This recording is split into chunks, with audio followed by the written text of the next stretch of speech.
few years ago, there was a young man named Brian who went to university.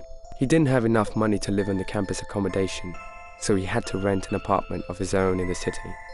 After he'd been living there alone for a while, he began to notice some strange things happening. Often when he came back from college, the curtains in his bedroom would be drawn when he distinctly remembered having left them open when he left that morning. At other times, some of his belongings seemed to have been moved, and other possessions were just nowhere to be found. These strange occurrences started to creep Brian out, so the young man decided to talk to his friends, Trisha and Alex, about the situation. They met him at a local diner, and over coffee, he told them all about the strange things that he had noticed.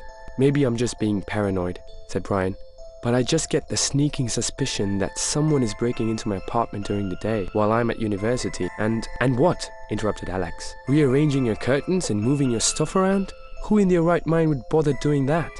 "It sounds crazy, but you might have a stalker," said Trisha. "It's a possibility.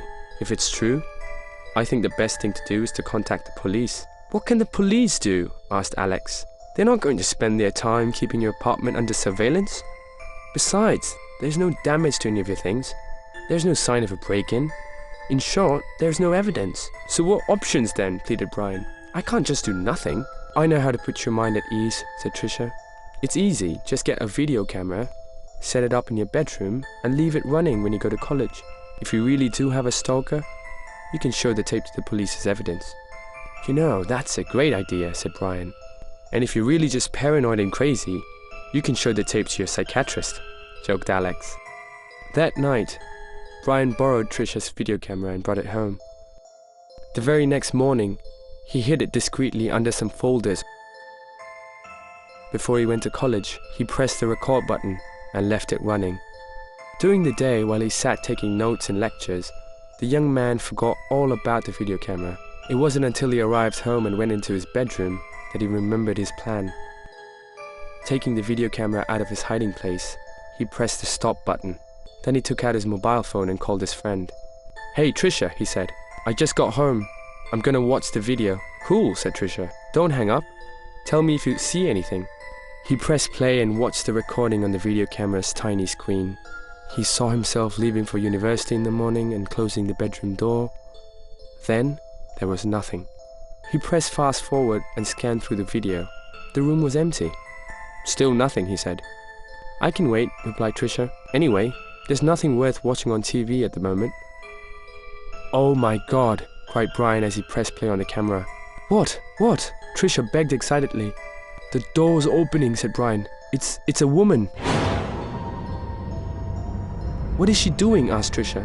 "Just standing there, closing the door, walking around."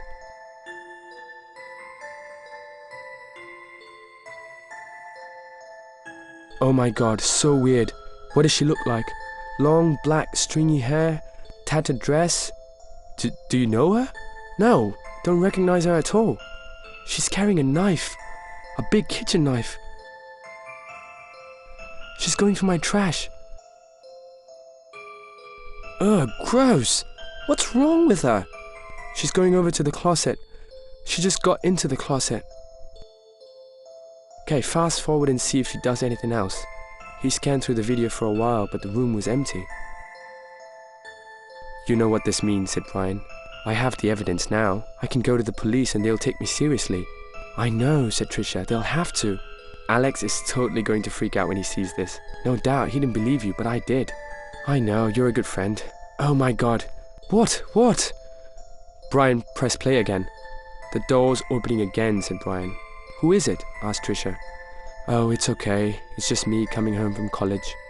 He watched himself on the screen, shutting off the camera. "Let's go to the police now," said Trisha. "I'll go with you. We can show them the tape."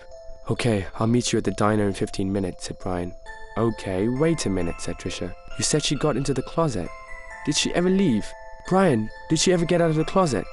A chill ran down Brian's spine. Behind him, he heard the closet door creak open. "Brian, get out of there!" screamed Trisha. But it was too late. The phone went dead.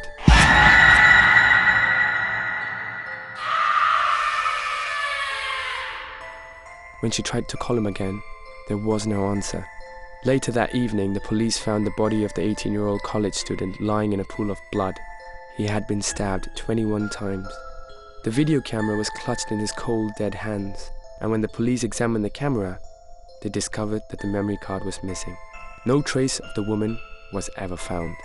Right now, she could be hiding in your closet.